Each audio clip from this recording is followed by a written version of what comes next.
PFI के खिलाफ चल रही मुहिम की पूरे देश में ऑपरेशन प्रहार पार्ट 2 इसे नाम दिया गया है। दिल्ली समेत 8 राज्यों में पीएफआई के दर्जनों ठिकानों पर छापेमारी की कार्रवाई चल रही है। दिल्ली के अलग अलग करीब 8 हिस्सों में दिल्ली पुलिस और उसकी स्पेशल सेल ने पीएफआई के ठिकानों पर निशाना साधा है। दबिश डालकर 30 से ज्यादा लोगों को गिरफ्तार किया। शाहीन बाग में पीएफआई की रेड के मद्देनजर सुरक्षा के सख्त इंतजाम किए गए।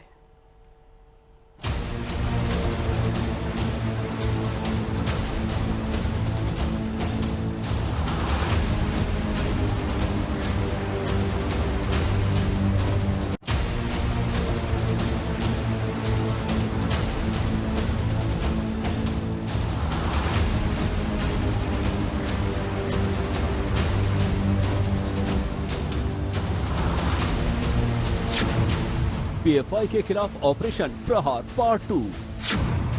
पॉपुलर फ्रंट ऑफ इंडिया के ठिकानों पर दबिश।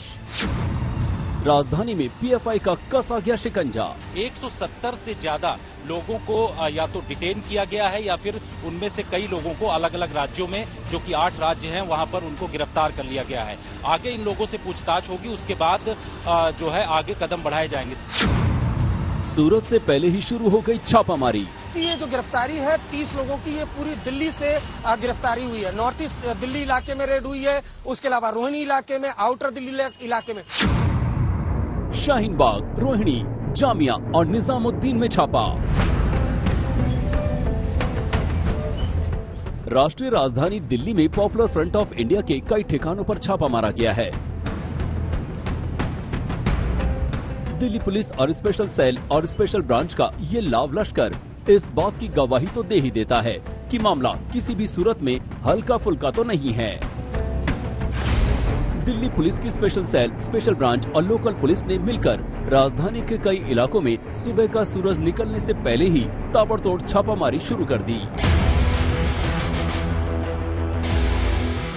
जामिया, उत्तर पूर्वी दिल्ली, केंद्रीय दिल्ली, पूर्वी दिल्ली और बाहरी दिल्ली में भी छापा मारा गया है। पुलिस ने इस छापेमारी में 30 लोगों को अब तक गिरफ्तार किया है, जबकि दिल्ली के जामिया इलाके से करीब 1 दर्जन संदिग्ध लोगों को हिरासत में लिया गया है। असल में पीएफआई से जुड़े मामले पर दिल्ली पुलिस की स्पेशल सेल तफ्तीश के बाद धरपकड़ की कार्रवाई कर रही है। इसी सिलसिले में जामिया मिलिया विश्वविद्यालय इलाके के आसपास धारा 144 लगा दी गई। जामिया यूनिवर्सिटी ने एक सर्कुलर जारी किया है और अपने छात्रों को हिदायत दी है कि जामिया नगर में 144 धारा लागू है, इसलिए किसी भी तरह की गैदरिंग अलाउड नहीं है। अगर कोई भीड़ इकट्ठा करता है तो उसके खिलाफ एक्शन लिया जाएगा। तस्वीर आपको साथ दिखाते चले। जामिया यूनिवर्सिटी के बाहर की ये तस्वीर है। पैरामिलिट्री फोर्सेस के जवान भारी तादाद में यहाँ पर जमा किए गए हैं। उसके अलावा दिल्ली पुलिस की फोर्स, हम दूसरी तस्वीर आपको दिखाएं, यहाँ पर तैनात किए गए हैं। दिल्ली पुलिस ने 19 सितंबर से 17 नवंबर तक जामिया नगर इलाके में 144 धारा लागू कर दी है। धरने प्रदर्शन की आड़ में बड़ी साजिश का अंदेशा। साउथ ईस्ट दिल्ली में खास तौर पर एडवाइजरी जारी। 60 दिनों तक जामिया यूनिवर्सिटी के आसपास मशाल और कैंडल मार्च जैसे प्रदर्शनों पर रोक।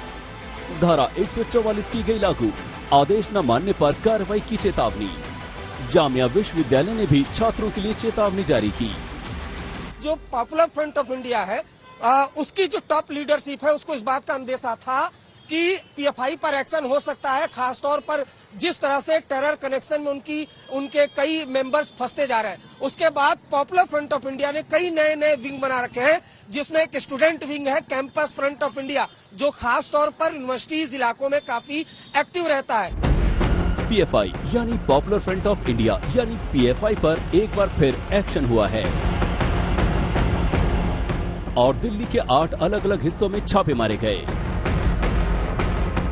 इससे पहले बीते शुक्रवार को ही दिल्ली समेत देश के अलग अलग हिस्सों में छापा मारा गया था और पॉपुलर फ्रंट ऑफ इंडिया यानी पीएफआई की दिल्ली इकाई के अध्यक्ष परवेज अहमद, महासचिव मोहम्मद इलियास और कार्यालय सचिव अब्दुल मुकीद को पकड़ा गया था।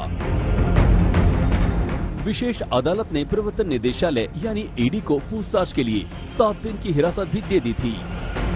पीएफआई नेताओं पर मनी लॉन्ड्रिंग का केस, टेरर फंडिंग के बारे में हो रही पूछताछ, चंदे के पैसों का बेजा इस्तेमाल का आरोप, सभी के फोन की होगी फॉरेंसिक जांच। इसके अलावा पीएफआई के पकड़े गए लोगों के पास से बरामद हुए दस्तावेजों के संबंध में भी पूछताछ की जा रही है।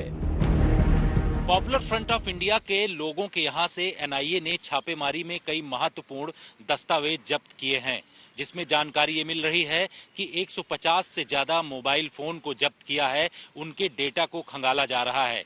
यही नहीं, 50 से ज्यादा लैपटॉप को भी एनआईए ने जब्त किया है।